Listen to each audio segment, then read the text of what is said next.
JJ, I think you end up with 17 stocks tonight. Not sure what the deflections number was, but just the defensive activity and kind of the game plan. Where did you see that from the start of the game, and how did that play through?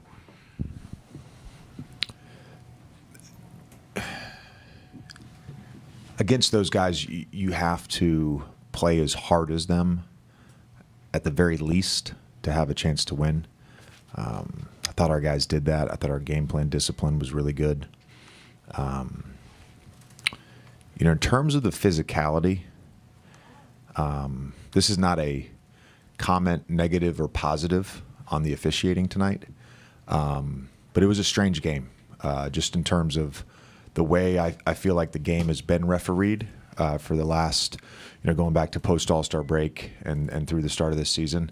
It was a strange game. It was a lot of fouls and some of the physicality they've allowed just didn't feel like we had that tonight, which potentially led to some of those turnovers, particularly us on the offensive end with some offensive fouls and vice versa. So, but I thought just in terms of what we were trying to do defensively, we did a really good job. Max Christie, in particular, on ball was fantastic tonight.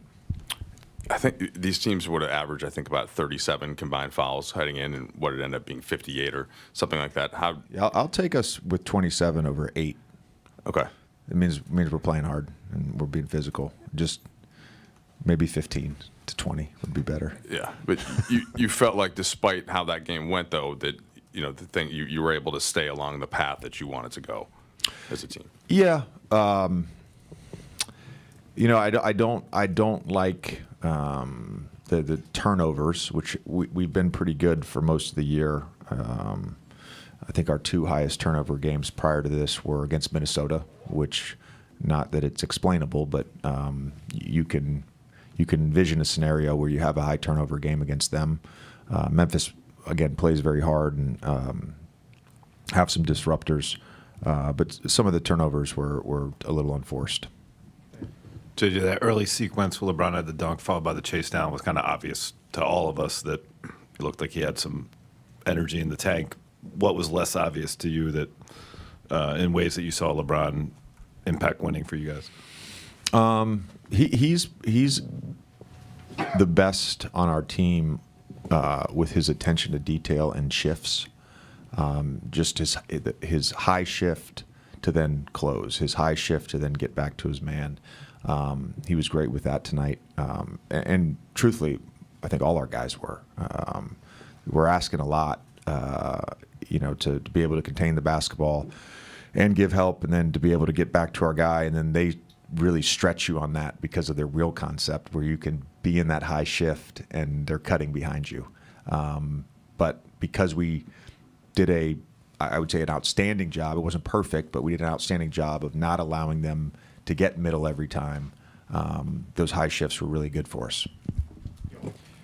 JJ, 80 tied a season high with 40 points tonight. Obviously had the shoulder incident in the third. I guess, one, do you have an update on the status of his shoulder? And two, feels like his mid-range jumper. I don't want to speak for what the actual diagnosis is here. I would just say that he had the stinger a couple games ago.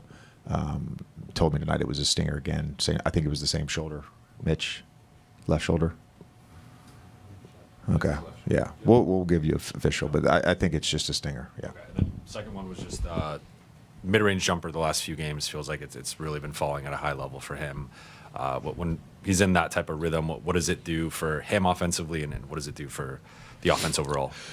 Yeah, I think it forces defenses to honor space, and then it allows him to then create opportunities to draw fouls.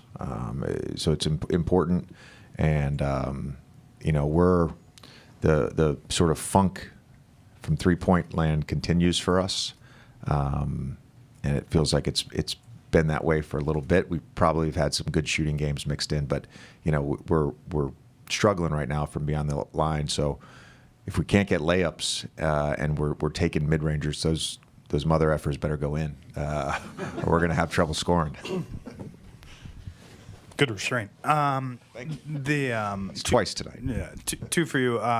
First off, seeing the kind of energy and attention to detail and all that stuff from LeBron, will that play a role in how you guys handle his time and his minutes moving forward in this season? Like, I mean, having I know it's one time, but like having a piece of evidence to kind of show the benefit of a break. Sure. I think it requires communication and feedback from both parties. It also maybe it's not sitting out a game. Maybe it's not necessarily like I told him the night before the game, not necessarily less minutes, but sort of shorter runs so that he's not getting gassed, and then quicker segments on the bench, and then he's back in. You know what I mean? So there's different ways to do it than just to say we're going to rest you and you're going to sit out a game. And then you mentioned Max on the ball. We talked, or you said pregame. You kind of laid out the template for the guy that you wanted to maybe put in as that fifth guy. It sounded a lot like Max. Why did you go with him tonight? And then I guess just his willingness to be aggressive against such a dynamic player. And John Morant, what did that kind of show you about a young guy? Yeah, I think in terms of the decision, it wasn't an easy decision, and we really feel like as a staff, Gabe has been fantastic the last couple weeks, particularly on the defensive end, with his physicality and on-ball stuff. And he's also had some good offensive games as well. I think the size and just the athleticism and the fact that Max has a really good feel for the game and he can move was important. And then just in terms of his long-term outlook and his growth, I think these opportunities are great for him. I'll reference the Oklahoma City game where he made a mistake at the end, and we play a week later in Atlanta, and he's in sort of the same situation at the end of regulation, and he gets a block on Trae Young. So, with young guys, these opportunities are great for them to grow, not only in confidence but also just the learned experience and the learned knowledge of being in different situations. JJ, just following up on LeBron, 18, 8, and 8 tonight, just what was your overall assessment of his play here in his first game back? Yeah, I mean, I have no idea what he did in terms of on-court stuff during his time off. I think the turnovers, or even just the 3-point shooting, it was there's a little feel and a rhythm to that and a touch to that. But the energy, and we saw some, as Dave mentioned, some really athletic plays to start the game, and some, I thought overall just some great defense, and really just an important part of us having a good team defense is his talk and his effort level on that. Thanks, Coach.